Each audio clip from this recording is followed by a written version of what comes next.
گوشت کے پہاڑ لہیم شہیم اور طویل القامت جالوت نے حیرت کے ساتھ نوجوان کو دیکھا تو حقارت سے بولا، جا، میری آنکھوں کے سامنے سے دور ہو جا، میں تجھے قتل کرنا پسند نہیں کرتا۔ بے خوف نوجوان نے بادشاہ کی آنکھوں میں آنکھیں ڈال کر گرجدار آواز میں جواب دیا، لیکن تجھے قتل کرنا مجھے پسند ہے۔ پھر فلک پر چمکتے سورج کی تیز روشنی میں ارض و سما نے ایک حیرت انگیز منظر دیکھا۔ نوجوان کی غلیل سے گولی کی طرح نکلے پتھر سے جالوت کا متکبر سر پاش پاش ہو چکا تھا اور اس کا طاقتور جسم زمین پر اوندھے منہ پڑا تھا۔ یہ سب اتنا اچانک ہوا کہ جالوت کی اسلحے سے لیس فوج کو سنبھلنے کا موقع ہی نہ ملا اور وہ بدحواس ہو کر بھاگ کھڑی ہوئی۔ یہ نوجوان ایک چرواہا تھا جو سارا دن جنگل میں بکریاں چرایا کرتا اور غلیل سے بکریوں کے قریب آنے والے درندوں کو مار بھگاتا، لیکن قدرت نے تو اس کے لیے بڑے فیصلے کر رکھے تھے۔ اللہ تعالیٰ نے پہلے اسے بنی اسرائیل کا بادشاہ بنایا اور پھر اسے نبوت اور رسالت کے عظیم منصب پر فائز فرما دیا۔ سورہ بقرہ کی آیت نمبر 251 میں اللہ تعالیٰ نے فرمایا، داؤد نے جالوت کو قتل کر ڈالا اور اللہ نے ان کو بادشاہی اور دانائی بخشی اور جن جن چیزوں کو چاہا انہیں علم دیا۔ پیارے دوستو، معلوم ہوا کہ وہ نوجوان حضرت داؤد علیہ السلام تھے اور انہوں نے چھوٹی عمر میں جالوت کو قتل کیا، اور یہ آپ علیہ السلام کی پہلی فتح تھی، جس کے بعد اللہ تعالیٰ نے آپ علیہ السلام کو بادشاہت بھی عطا فرمائی اور نبوت بھی، اور آپ علیہ السلام کو اللہ تعالیٰ نے کتاب یعنی زبور بھی عطا فرمائی، جیسا کہ قرآن پاک میں ارشاد ہے۔ سورہ بنی اسرائیل میں اللہ تعالیٰ نے فرمایا، اور ہم نے بعض پیغمبروں کو بعض پر فضیلت بخشی اور داؤد کو زبور عنایت کی، اور سورہ نساء میں اللہ تعالیٰ نے ارشاد فرمایا، اور ہم نے داؤد کو زبور بھی عنایت کی۔ پیارے دوستو، امام بغوی رحمہ اللہ نے اپنی تفسیر میں لکھا ہے کہ زبور اللہ کی کتاب ہے جو حضرت داؤد علیہ السلام پر نازل ہوئی۔ اس میں 150 سورتیں ہیں جو دعاؤں اور حمد و ثنا پر مشتمل ہے، تاہم ان میں حلال و حرام اور فرائض و حدود کا بیان نہیں ہے۔ زبور کے لغوی معنی ہیں پارے یا ٹکڑے کے۔ دراصل زبور کے نزول کا مقصد تورات کی تکمیل تھا، اس لیے کہ گویا یہ تورات ہی کا ایک حصہ یا ٹکڑا ہے۔ دوستو، آپ کو بتاتے چلیں کہ زبور اللہ تعالیٰ کی حمد و ثنا سے مزین ہے، اور حضرت داؤد علیہ السلام کو اللہ تعالیٰ نے دل نشیں آواز اور سحر انگیز لحن عطا فرمایا تھا۔ آپ علیہ السلام جب زبور کی تلاوت فرماتے تو وجد آفرین تلاوت سے مسحور ہو کر چرند پرند، درخت، پہاڑ، جن و انس، دریا و سمندر، یعنی سب اللہ تعالیٰ کی حمد و ثنا میں محو ہو جاتے۔ اسی لیے آج تک لحن داؤدی ضرب المثل ہے۔ دوستو، یہ تھا تذکرہ حضرت داؤد علیہ السلام کا اور ان کی نبوت اور ان پر نازل ہونے والی کتاب کا۔ اب تذکرہ کرتے ہیں بنی اسرائیل کے نبی سلیمان علیہ السلام کا۔ پیارے دوستو، حضرت سلیمان علیہ السلام بھی اللہ سبحانہ و تعالیٰ کے عظیم المرتبت پیغمبر گزرے ہیں۔ آپ کو بنی اسرائیل میں مبعوث کیا گیا تھا، اور نہ صرف پیغمبری عطا کی گئی بلکہ دنیا کی عظیم بادشاہت اور علم سے بھی نوازا گیا تھا۔ روایات میں آتا ہے کہ حضرت سلیمان علیہ السلام کے سامنے اللہ تعالیٰ نے 3 آپشن رکھے تھے کہ وہ جس چیز کو چاہیں اپنے لیے پسند فرما لیں۔ آپ علیہ السلام کے لیے بادشاہت، دولت اور علم رکھا گیا، اور آپ علیہ السلام نے اس میں سے علم کو پسند فرمایا۔ حضرت سلیمان علیہ السلام کا انتخاب بارگاہ خداوندی میں مقبول ٹھہرا، اور آپ علیہ السلام کو باقی 2 چیزوں یعنی بادشاہت اور دولت بھی علم کے انتخاب پر دیے گئے۔ یاد رہے کہ آپ علیہ السلام کی حکمرانی نہ صرف زمین، جمادات، نباتات، حیوانات پر تھی، بلکہ جن و انس بھی آپ کے تابع تھے، جبکہ ہوا بھی آپ کے حکم کے تابع تھی۔ آپ علیہ السلام کا ایک عظیم الشان تخت تھا جس پر بیٹھ کر آپ علیہ السلام ہوا کے دوش پر دنیا بھر میں جہاں چاہے آتے جاتے اور سفر کیا کرتے تھے۔ کہتے ہیں یہ تخت حوادث زمانہ کے باعث متروک اور پھر ختم ہو گیا۔ پیارے دوستو، یاد رہے کہ سلیمان علیہ السلام کے والد حضرت داؤد علیہ السلام بھی نہایت جلیل القدر پیغمبر گزرے ہیں، اور آپ کو بھی اللہ نے بادشاہت عطا فرمائی تھی جس کا تذکرہ آپ سن چکے ہیں۔ یہاں آپ کو بیت المقدس کی تعمیر اور سلیمان علیہ السلام کی موت کے حوالے سے ایک عجیب واقعہ سناتے ہیں جو آپ کی زندگی کا اہم واقعہ ہے۔ کہتے ہیں بیت المقدس کی تعمیر جو حضرت داؤد علیہ السلام نے شروع کی تھی، حضرت سلیمان علیہ السلام نے اس کی تکمیل فرمائی۔ روایات بتاتی ہیں کہ اس میں کچھ کام تعمیر کا باقی تھا، اور یہ تعمیر کا کام جنات کے سپرد تھا، اور ان جنات کی طبیعت میں سرکشی غالب تھی، لیکن حضرت سلیمان علیہ السلام کے خوف سے جنات کام کرتے تھے۔ ان کی وفات کا جنات کو علم ہو جاتا تو فوراً کام چھوڑ بیٹھتے اور تعمیر رہ جاتی۔ اس کا انتظام حضرت سلیمان علیہ السلام نے بے اذن ربانی یہ کیا، یعنی اللہ کے حکم سے یہ کیا کہ جب موت کا وقت آیا تو موت کی تیاری کر کے اپنے محراب میں داخل ہو گئے، جو شفاف شیشے سے بنی ہوئی تھی۔ باہر سے اندر کی سب چیزیں نظر آتی تھیں۔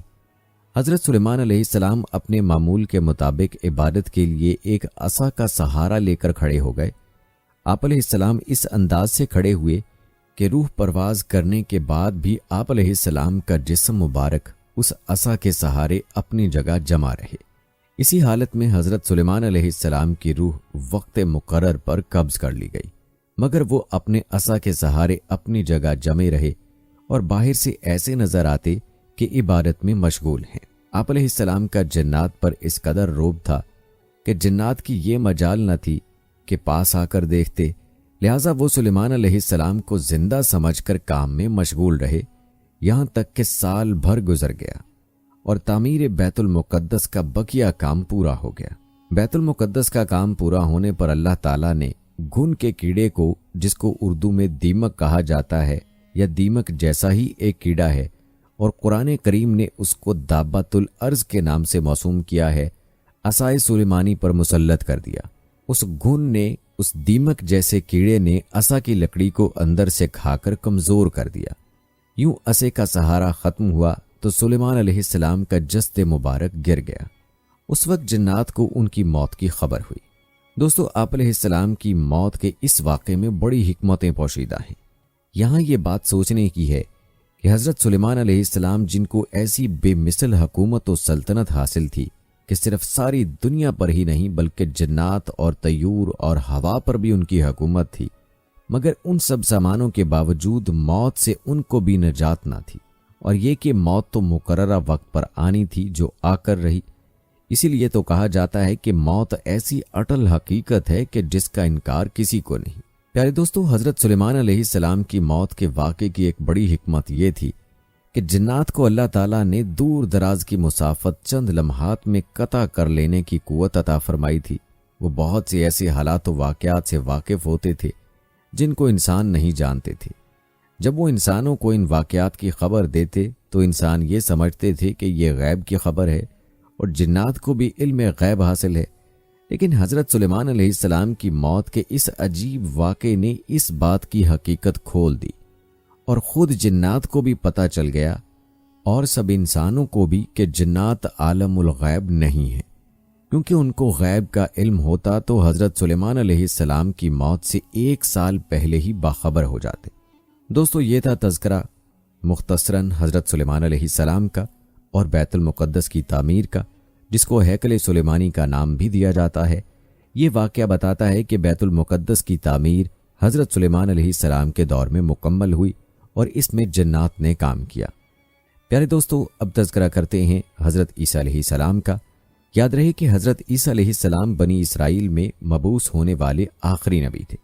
آپ علیہ السلام نے اپنی قوم کو خاتم الانبیاء حضرت محمد مصطفیٰ صلی اللہ علیہ وآلہ وسلم کی آمد کی خوشخبری دی، جیسا کہ سورہ صاف میں اللہ تعالیٰ نے فرمایا، اور جب عیسیٰ ابن مریم نے کہا، اے بنی اسرائیل، میں تمہارے پاس اللہ کا بھیجا ہوا آیا ہوں اور ایک پیغمبر کی جو میرے بعد آئیں گے جن کا نام احمد ہوگا، بشارت سناتا ہوں۔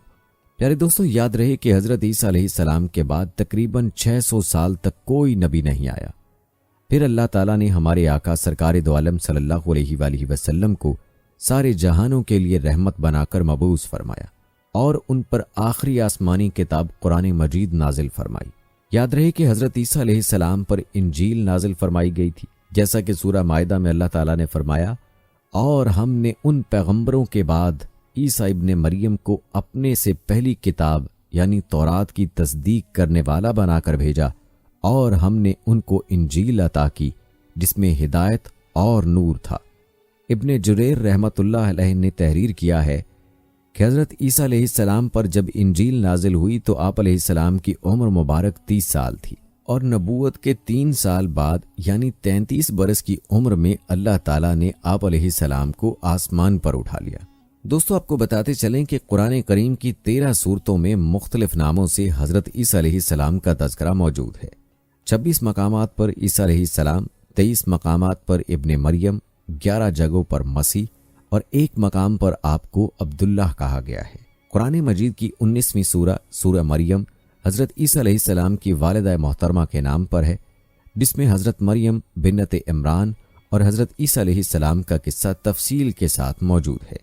اس کے علاوہ قرآن مجید کی تیسری سورہ آل عمران حضرت مریم علیہ السلام کے والد ماجد کے نام سے منسوب ہے، جس میں حضرت مریم علیہ السلام کی پیدائش کا واقعہ بیان کیا گیا ہے۔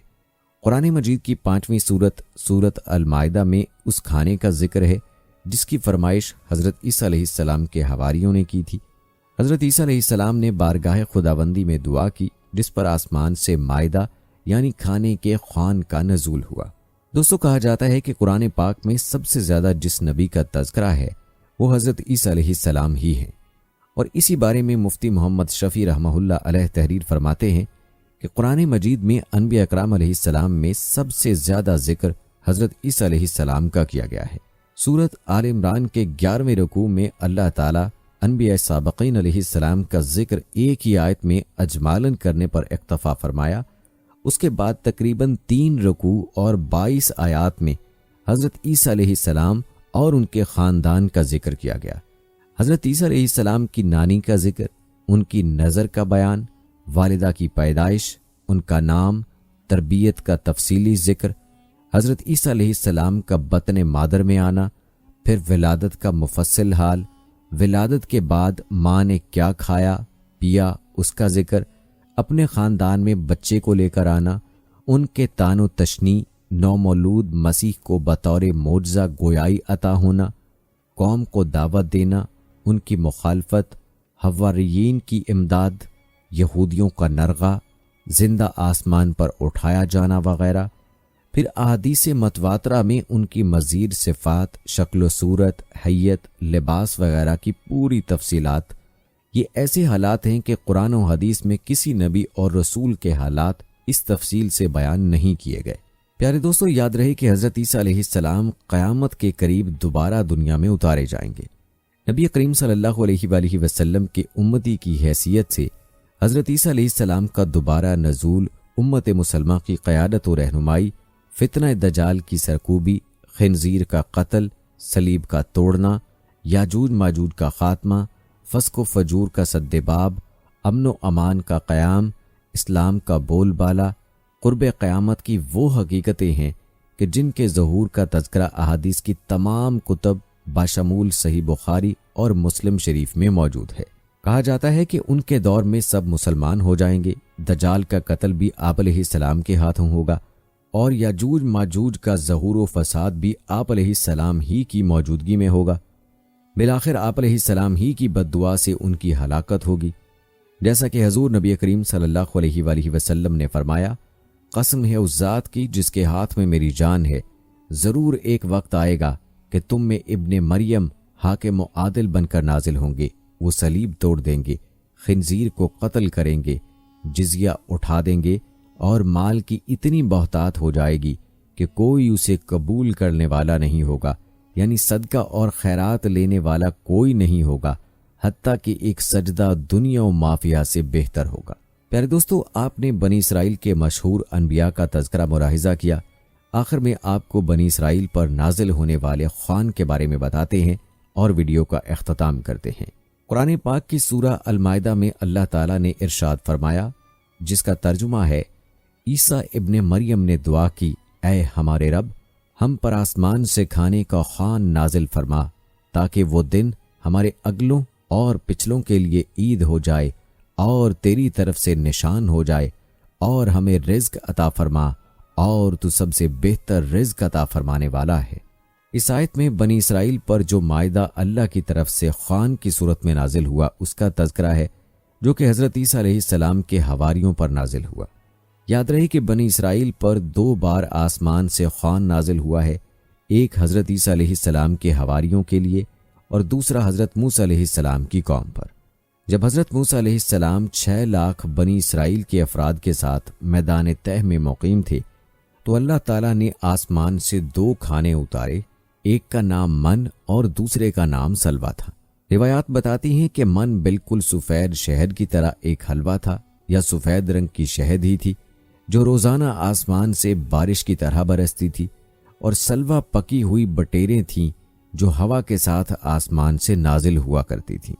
جیسا کہ اللہ تعالیٰ نے بنی اسرائیل پر اپنی نعمتوں کا شمار کراتے ہوئے قرآن مجید کی سورہ بقرہ میں ارشاد فرمایا، اور تم پر من اور سلوا اتارا۔